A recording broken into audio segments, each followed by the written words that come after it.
Hi, boys and girls. Our book for today is Crazy Hair Day by Barney, Saltzberg.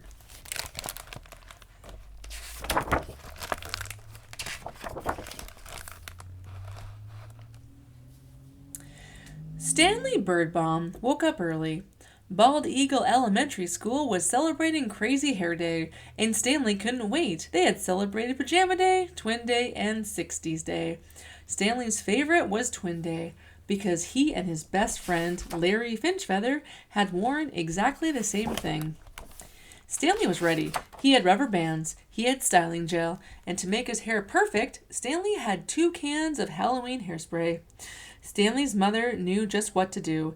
She wrapped, she dipped, and to make his hair perfect, she sprayed Stanley's hair bright orange and blue. "Ta-da!" said Stanley. "I am a work of art.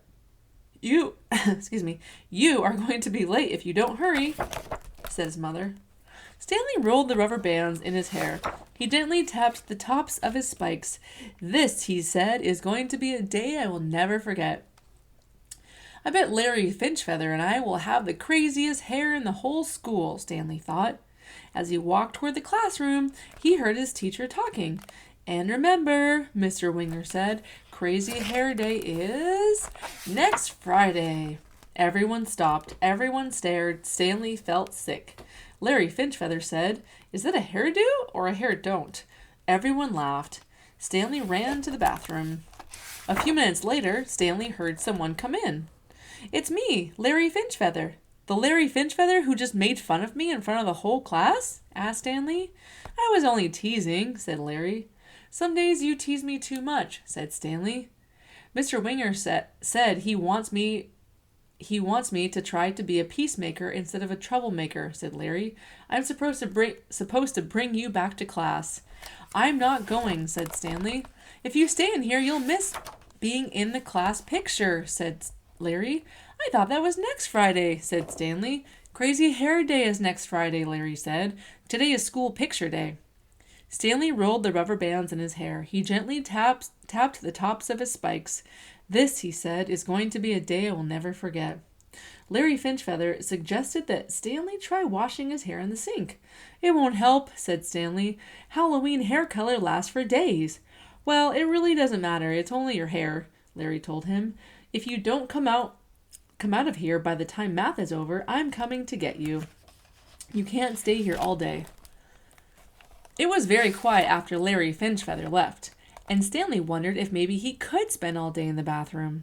He ate his lunch, he drew pictures, he even timed himself to see how fast he could flush all the toilets. 32.5 seconds, he shouted. "A new world record by me, Stanley Birdbaum." Stanley had counted up to 121, 122, 123 drops of water from a leaky faucet when Larry Finchfeather came back. "Beep, time's up, let's go," Larry announced. "Picture time." "If I'm in it, I'll look like the class weirdo," said Stanley. "Remember 60s Day, when Mr. Winger had the flu but came in anyway?" said Larry. "He said the day wouldn't be the same if we weren't all together. You have to come. I'll give you 5 minutes. I don't think that would happen today. Larry Finchfeather left, and Stanley Birdbaum thought about 60s Day, when Mr. Winger had taught them all those great old songs. He remembered how on Pajama Day everyone in his class had worn PJs and slippers. Then Stanley imagined what his class picture would look like without him. He decided to go back to class. To keep from being nervous, Stanley made up a song. Crazy hair, how I wish it wasn't there." Stanley felt someone touch his shoulder. "I was just coming to get you," said Larry Finchfeather. "What if they laugh at me again?" asked Stanley. "Everything will be fine," Larry whispered. "I promise." Stanley stood in front of his class. Everybody stopped. Everybody stared. Stanley rolled the rubber bands in his hair. He gently tapped the tops of his spikes. "This," he said, "is going to be a day I will never forget." Aww. Oh, that was a cute book. All right, boys and girls, we hope you enjoyed that book. Have a great day.